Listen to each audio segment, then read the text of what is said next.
नमस्कार दोस्तों,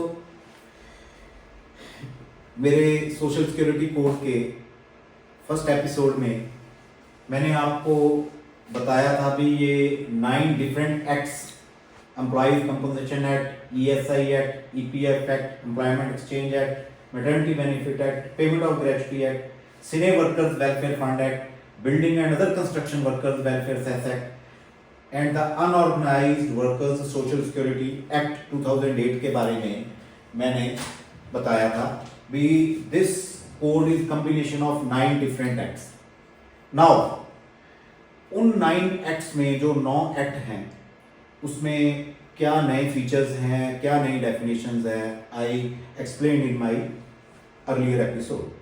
now we had completed up to definitions and new जो क्लॉजेस थी उसके बारे में, and we were discussing about the new implications under ESI act. तो मैंने आपको लास्ट एपिसोड में बताया था भी house rent allowance, conveyance allowance, overtime allowance, special expenses, commission, retrenchment, compensation extra are not wages under this code.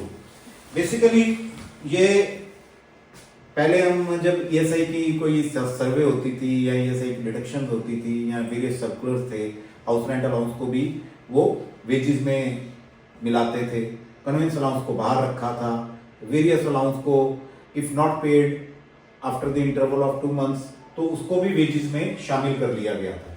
जो ये सारी चीजें थी उसको हटाते हुए अब जो ईएसआई है वो बेसिक, रिटेनिंग अलाउंस और डीए पे है, बाकी किसी भी अलाउंस पे ईएसआई नहीं है दोस्तों।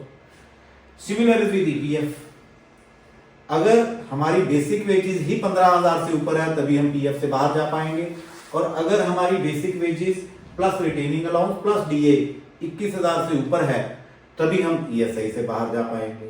अदरवाइज बाकी सभी को दोस्तों, अगर हमने बाकी के अलाउंसेस मिला के अपने एम्प्लॉयज को ईएसआई एक्ट से बाहर किया हुआ है तो 21 नवंबर 2025 से वो ईएसआई में एम्प्लॉय बन गए। सिमिलरली ईपीएफ में भी वो एम्प्लॉय बन गए। सो ये हम कल के एपिसोड में हम डिस्कस कर चुके हैं। नाउ लेट्स सी, अब मैटरनिटी बेनिफिट के ऊपर आते हैं। अगर कोई लेडी मैटरनिटी लीव पे जाती है और ईएसआई की वो मेंबर है तो वो एम्प्लॉयर से मैटरनिटी बेनिफिट नहीं ले सकती। जैसे अर्लियर सेक्शन 53 था ईएसआई एक्ट का, which was claiming compensation under any other enactment. Similarly this code bars a woman to claim benefit from ESIC, maternity benefit from maternity benefit act if she is an employee under ESI and registered under ESI. If employee is not registered in time and meets with an accident, then contribution can be recovered from the employer. ये था section 68 ESI act का। उसमें ये था, अगर मैंने बंदे को कवर किया ESI एक्ट में उसका एक्सीडेंट होने के बाद, क्योंकि देखो आजकल तो टीआईसी के ऊपर टाइम आ जाता है, एक्सीडेंट रिपोर्ट के ऊपर टाइम आ जाता है, रियल टाइम में उनको डिपार्टमेंट को पता लगता है। सेक्शन 68 ये प्रोवाइड करता है, शोकॉज नोटिस देने के बाद सीधा रिकवरी ऑर्डर इशू किया जा सकता है। उसकी एक्सप्लेनेशन तो डेफिनेटली हमें मौका मिलेगा। If no sufficient reasons then entire amount which the ESI corporation is to incur on treatment of the employee और as compensation to be paid to that employee who met with an accident, वो हमारे से cover, employer से cover कर लेंगे। So better है वो notion याद रखो ईएसआई एक्ट में, insurance number of an employee should be obtained before he enters the gate of the establishment। ये हमेशा याद रखना, insurance number of an employee should be obtained before he enters the gate of the establishment, so that हम इस चीज से बच सकें। और इट्स वेरी इंपॉर्टेंट, और compliance should, strict compliance should be there. Unorganised worker जो प्लेटफॉर्म वर्कर हैं, गवर्नमेंट इसके लिए रूल्स ला सकती है। Eligibility of such workers under social security code. Now EPF act में सबसे पहले ईपीएफ एक्ट में भी वही चीज है, बेसिक वेजेस, डीए और रिटेनिंग अलाउंस को मिलाकर के अगर आपकी सैलरी 15,000 से ऊपर है then you are an exempted member. मगर अगर आपकी सैलरी 13,000 है, 12,000 है, आप एचआरए को मिला के, कन्वेंस अलाउंस को मिला के और 2, 3, 4, 5 एचआरए तो वैसे भी एक्सक्लूजन क्लास में पहले भी था और 3-4 अलाउंसेस को मिला करके आप कहोगे कि 15,000 प्लस हो गए क्योंकि ईपीएफ कंट्रीब्यूशन ले लेता है तो वो ईपीएफ से बाहर हो गया। नहीं, अब अलाउंसेस पे पीएफ नहीं है क्योंकि डेफिनेशन ऑफ वेजेस बड़ी क्लियर है। 21 नवंबर से ऑल सच एम्प्लॉइज जो अपने आप को पर्क्स में डाल करके ईपीएफ से बाहर समझ रहे थे वो सभी ईपीएफ के मेंबर बन जाएंगे। Contractor has been recognised as employer, वो कहते थे ना कि वर्क डन डायरेक्टली और थ्रू इमीडिएट एम्प्लॉयर, तो इमीडिएट एम्प्लॉयर को तो उन्होंने भाई रिकॉग्नाइज कर लिया। कॉन्ट्रैक्टर के बंदे को बेनिफिट इंश्योर कराने के लिए सोशल सिक्योरिटी कोड में कॉन्ट्रैक्ट वर्कर का और कॉन्ट्रैक्टर का जिक्र ले आए। Definition of establishment has been added, amount of pre deposit of filing an appeal has been reduced to 25% instead of 75%। हाँ, क्या होता था 7A में असेसमेंट होगी, असेसमेंट जितनी भी हुई उसका अगर ईएसआई की हुई, हाँ ईपीएफ की है तो ईपीएफ के बारे में बात करते हैं, तो ईपीएफ की अगर असेसमेंट हुई तो हमें 75% ऑफ द अमाउंट जमा करा के ट्रिब्यूनल में अपील साथ में फाइल करनी होती थी। Now that amount has been reduced to 25%। तो जो 25% वाली फिगर थी वो यहां पे क्लियर कर दी गई। दूसरा, सिमिलरली ईएसआई में 50% थी, जमा करानी पड़ती थी अंडर सेक्शन 75 में, वो भी अब 25% पे आ गई। This is benefit of combination of different enactments. Now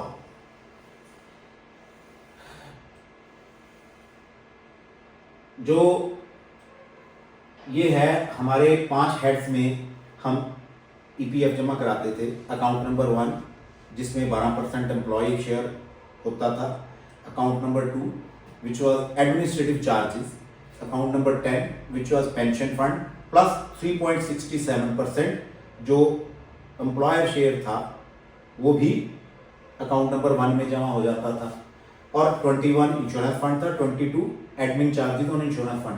that is going to start again which is very probable after going through enactment of this code। this code पढ़ने के बाद ये क्लियर है। The exclusion clause of trainee under standing order has been removed। पहले क्या होता था, but employ की डेफिनेशन में बड़ा क्लियर लिखा रहता था, not an employ under apprenticeship act और industrial employment standing order act. अब वो भैया नहीं है यहाँ पे एम्प्लॉय की डेफिनेशन में। अगर एम्प्लॉय की डेफिनेशन में वो नहीं है तो जितने भी ट्रेनीज अगर हम स्टैंडिंग ऑर्डर्स के तहत रखते हैं वो सारे ईपीएफ में आ गए। सेकेंड, अप्रेंटिसशिप एक्ट के थ्रू हम जो एम्प्लॉय जो हम ट्रेनी रखते हैं वो इसमें नहीं आएंगे।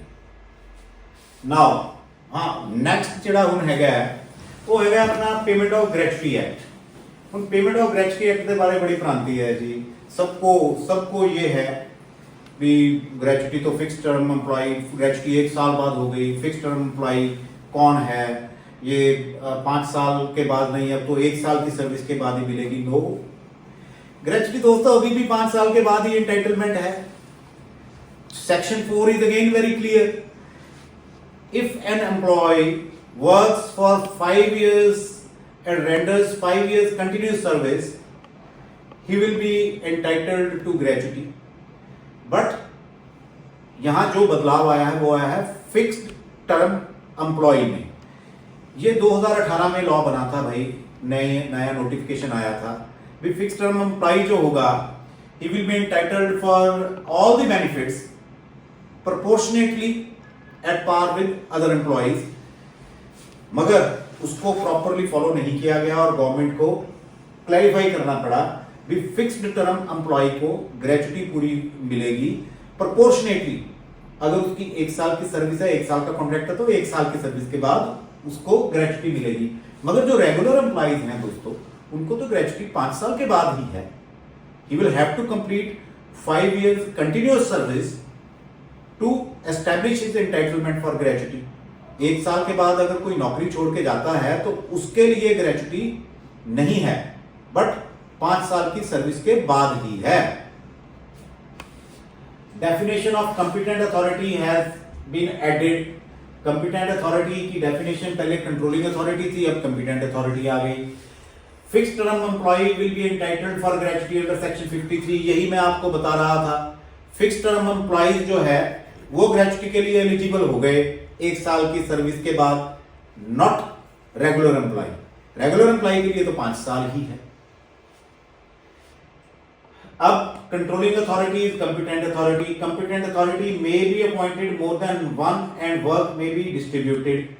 Competent authority may appoint persons having special knowledge, जो हम अमाइकस क्यूरी और एक असेसर बोलते हैं, उसको अपॉइंट किया जा सकता है।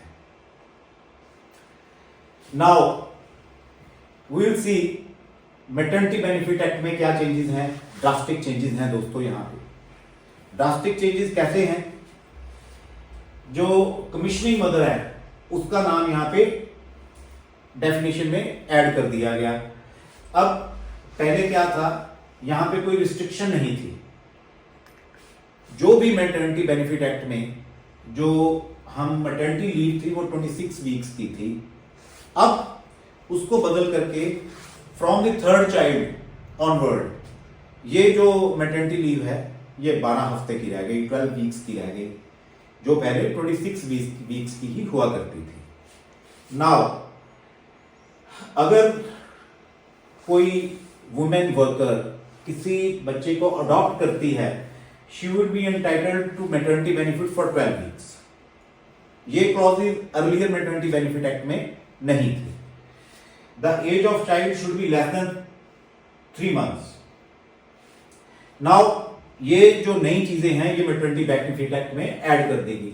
The employer may permit the वो जो जिसको मैटरनिटी बेनिफिट के बाद जो न्यू बॉर्न चाइल्ड के साथ लेडी काम पर आती है, उसके बाद the employer will permit her to work from home after the maternity period as per mutual agree terms. ये देखो सबके साथ तो संभव नहीं है, बट उन लेडीज के साथ जो घर बैठ के काम कर सकती हैं, जो एम्प्लॉयर के साथ म्यूचुअली एग्री टर्म्स पे वर्क फ्रॉम होम कर सकती हैं। Medical bonus has been enhanced to 3500 rupees instead of ₹1000।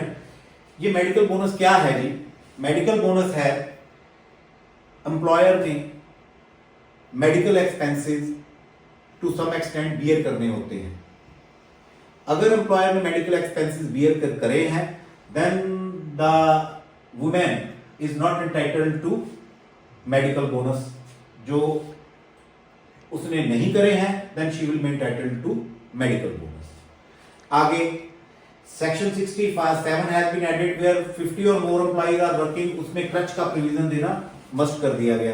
पहले क्या था, फैक्ट्री एक्ट में और मैटरनिटी बेनिफिट एक्ट में आपस में डिफरेंस होता था। As far as creche facility is to be provided, यहां पे था 50 वुमेन। चाइल्ड लेबर एक्ट में था 50 वुमेन के बाद क्रच फैसिलिटी दी जाए, मगर फैक्ट्री एक्ट में था 30 वुमेन के बाद ही क्रच फैसिलिटी प्रोवाइड कर दी जाए। अब देखो जो ऑक्यूपेशनल सेफ्टी कोड है उसमें भी 50 वुमेन वर्कर आ गए और यहां भी 50 वुमेन वर्कर आ गए फॉर क्रच फैसिलिटी। मगर यहां पे एक और है भाई, कॉमन क्रच फैसिलिटी सभी एस्टेब्लिशमेंट इकट्ठी होके, कुछ एस्टेब्लिशमेंट इकट्ठी होके म्यूचुअली एग्री टर्म्स पे कॉमन क्रच फैसिलिटी भी प्रोवाइड करा सकते हैं। अब जो नेक्स्ट है वो ये है employment exchange act. Definition of career centre has been added under this code under section 29। पहले क्या होता था जी, एम्प्लॉयमेंट एक्सचेंज एक्ट था, अब उसका नाम बदल के कैरियर सेंटर कर दिया गया है। तो अब इस कैरियर सेंटर में हमें एप्लीकेशंस जैसे एम्प्लॉयमेंट एक्सचेंज में देते थे, यहां वही चलेंगे। नाउ जो नेक्स्ट स्लाइड है उसमें है cess act. Cess act building and other construction workers act और building and other construction workers cess act, both are different. इसमें definition of building and other construction workers has been added under section 2(6) of cess act. ये भी देखो revenue, जितने भी revenue act थे ना उसको इस कोड में शामिल कर लिया गया है। तो ये भी गवर्नमेंट को 1% रेवेन्यू जाता है। तो any construction work carried on with less than 10 workers with and less than 50 lakhs costs for residence purpose for the or for the factories registered under Factories Act employing less than 10 workers does not amount to construction work। यानी हमारा अगर जो construction work है 50 लाख से नीचे है और हमारे पास 10 वर्कर्स से कम है तो हमारे ऊपर ये building and other construction workers act ही लागू नहीं होता, तो सेस एक्ट कैसे लागू होगा। सिमिलरली जो factories registered under factories act हैं वहां पे कंस्ट्रक्शन चल रही है और 10 कंस्ट्रक्शन वर्कर्स और जो 50 लाख से नीचे कॉस्ट आती है वहां भी ये building and other construction workers act और सेस एक्ट एप्लीकेबल नहीं होगा। बिल्डिंग वर्कर की डेफिनेशन नए रूप में दे दी गई है। सेक्शन 106 में employ who work for more than 90 days would be registered as beneficiary. पहले तो कहते थे जी 30 डेज में बेनिफिशियरी ऐड कर दो, बेनिफिशियरी वो काम करता है तो इसको अभी बेनिफिशियरी ऐड कर दो। डिफरेंट टाइप के बारे में लोगों में भ्रांतियां थी। अब ये है 90 डेज जिसने काम कर लिया वही बेनिफिशियरी के रूप में रजिस्टर्ड होगा for availing benefits under the code. जो बंदा 60 से ऊपर हो गया कंस्ट्रक्शन वर्कर उसको बेनिफिशियरी नहीं ऐड किया जाएगा under this code. Next, welfare fund would be created as per section 8। जैसे वेलफेयर फंड है आम जो वैसे लेबर वेलफेयर फंड होता था, ऐसे ही बिल्डिंग कंस्ट्रक्शन वर्कर के लिए भी एक वेलफेयर फंड क्रिएट किया जाएगा। Now employment compensation act, employees compensation act है बेसिकली ये। एम्प्लॉइज कंपनसेशन एक्ट जो है वो भी कोड ऑन सोशल सिक्योरिटी में इसको लेके आ गए, क्योंकि यहां भी रेवेन्यू के साथ मैटर कंसर्न है। वो कैसे? जिस फर्म में ईएसआई नहीं है वहां पे एम्प्लॉइज कंपनसेशन एक्ट लागू है, और एम्प्लॉइज कंपनसेशन एक्ट में अगर किसी एम्प्लॉय को ऑक्यूपेशनल डिजीज होती है, किसी को कोई चोट लगती है और उसको कोई एम्पुटेशन होती है एक्सीडेंट के साथ, और घर से आते हुए और घर पहुंचते हुए, वो भी इसमें नोशनल एक्सटेंशन ऑफ सर्विस को भी अब ऐड कर दिया गया है, उनके लिए कंपनसेशन एम्प्लॉयर खुद देता है, या वो अपनी इंश्योरेंस अपने वर्कर्स की WC एक्ट, वर्कमैन्स कंपनसेशन एक्ट या एम्प्लॉइज कंपनसेशन एक्ट में करवा के रखें। अब occupational disease is now employment injury, जैसे मैंने अभी आपको बताया, वो उसको एम्प्लॉयमेंट इंजरी जैसे ESI में माना जाता है। कॉटन जिनिंग इंडस्ट्री में, कॉटन जिनिंग इंडस्ट्री जो होती है उसमें सांस की तकलीफ वर्करों को हो जाती है, तो उसको अगर ज़्यादा उसको तकलीफ हो गई तो ऑक्यूपेशनल डिजीज की कैटेगरी में उसमें आ जाएगा। इसमें ऑक्यूपेशनल डिजीज की कई कैटेगरीज जो हैं, कई तरह की ऑक्यूपेशनल डिजीजेस इस एक्ट में कोड में डिफाइन की गई हैं। So plantation workers have been added as per section 75, including collapsing of house, which would be treated as accident. Commissioner under Employees Compensation Act would be competent authority. जैसे पहले gratuity में controlling authority को competent authority कर दिया गया, अब यहाँ पे जो कमिश्नर अंडर WC एक्ट है उसको भी कंपिटेंट अथॉरिटी बना दिया गया। Provision of registration for settlement of agreement has been incorporated. देखो ये पहले भी था, बट इसके लिए कंपनसेशन की अमाउंट जो थी वो प्रॉपरली कैलकुलेट होती थी। भाई इसके जो कंपनसेशन एज पर लॉ बनता है उसको प्रॉपर वे में दिया जाए, बट यहाँ पे एक सेटलमेंट की प्रोविजन दे दी गई है। भी एम्प्लॉयर और एम्प्लॉय हाँ नॉट इनकंसिस्टेंट विद लॉ हो तो उसको ये सेटलमेंट के दायरे में लाके खड़ा कर दिया। जो एम्प्लॉयमेंट इंजरी को, ऑक्यूपेशनल डिजीज को under employees compensation act he will be benefited under this code. Now the employee can settle the amount of compensation and send the report to the competent authority. Notional extension of service को यहाँ पे ला दिया गया। पहले देखो employees compensation act में notional extension of service लड़के लेनी पड़ती थी जी, ये एम्प्लॉयमेंट इंजरी में आती है नोशनल एक्सटेंशन ऑफ सर्विस, घर से आते हुए जाते हुए एक्सीडेंट हो गया। मगर यहां पे बड़ी क्लियरली इसको ऐड कर दिया गया। So now employment injury will consist of notional extension of service में जो एक्सीडेंट हुआ है वो भी एम्प्लॉयमेंट इंजरी की कैटेगरी में आ जाएगा। नेक्स्ट जो स्लाइड है उसमें सिर्फ ये ईएसआई पीएफ की पर्पसेस के बारे में या द टर्म इन और कनेक्शन विद वर्क मैं पहले भी बता चुका हूं, डेफिनेशन से रिमूव कर दिया गया। सो दोस्तों अब आ गई हमारी पेनल्टी एंड पनिशमेंट सेक्शन। दोस्तों पेनल्टी एंड पनिशमेंट की हमें जरूरत ही क्यों पड़े, जब हमें ये पता है भाई कोई भी हम लॉ की कंप्लायंस में गलती करेंगे तो एम्प्लॉयर को हमें पीनल प्रोविजंस भुगतने पड़ेंगे। ये तो मैंने बहुत कम दिए हैं। पेनल्टी की लिस्ट अगर आप कोड पे जाके देखें सेक्शन 133 में बहुत लंबी लिस्ट है दोस्तों, और हर एक में इम्प्रिजनमेंट, कंपाउंडिंग में डबल फाइन। ये क्यों? अगर हम कंप्लायंस पूरी करने, एक बंदा फैक्ट्री में काम करने के लिए आया, एस्टेब्लिशमेंट के काम करने के लिए आया, पहले उसको ईएसआई में एनरोल करें फिर अंदर काम पे लगाएं। एक्सीडेंट होगा तो पहले इंश्योरेंस नंबर आ रखा होगा उसका। दूसरी बात, अगर हम पूरी रिटर्न भरें और कंट्रीब्यूशन पूरा भरें, क्यों एक्सीडेंट होगा, ग्रेच्युटी टाइम पर दें, क्यों हमारा प्रोसिक्यूशन होगी, ग्रेच्युटी टाइम पे दें, क्यों प्रोसिक्यूशन होगी, कंपनसेशन टाइम पर दें, क्यों प्रोसिक्यूशन होगी। मगर फिर भी मैं आपको बताता हूं, एम्प्लॉयर फेल्स टू पे कंट्रीब्यूशन, उसके लिए 1 लाख रुपए का जुर्माना और 3 साल की कैद। एम्प्लॉयर फेल्स टू पे ग्रेच्युटी, 50,000 का जुर्माना और 1 साल की कैद। कंटिन्यूइंग ऑफेंस 2 साल की कैद और 2 लाख रुपया फाइन। अब चाहे यहां पे कंपाउंडिंग का प्रोविजन है, मगर हम क्यों कंपाउंडिंग करें, कंपाउंडिंग के चक्कर में पड़े क्यों, हम ये प्लग क्यों नहीं कर सकते? कर सकते हैं। एम्प्लॉय ने छोड़ा, 30 डेज के बाद उसका ग्रेच्युटी का एंटाइटलमेंट बन गया तो हम उसको ग्रेच्युटी रिलीज करें। Otherwise there is a provision, हमें उसको इंटरेस्ट देना पड़ेगा 30 डेज के बाद as per maximum interest introduced by any government fund. और दूसरा सारा काम जो है कंपनसेशन पे करना है या ईएसआई जमा कराना, हम टाइम पे कराएं, किसी भी पेनल्टी का क्वेश्चन ही नहीं है।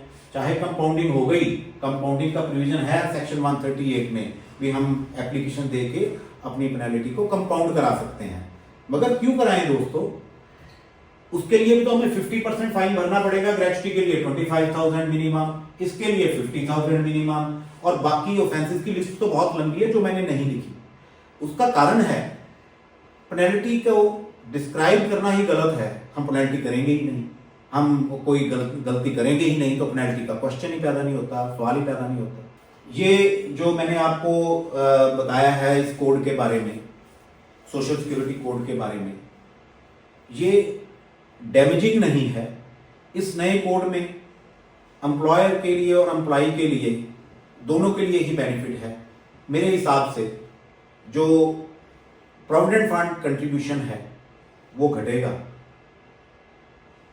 उसकी लायबिलिटी हम पे कम आएगी, और ईएसआई की लायबिलिटी भी हमारे ऊपर कम आएगी। मगर एक चीज और गौर करने वाली है, इंश्योरेंस नंबर एम्प्लॉय का हमें उसके काम पे लगने से पहले ले लेना है।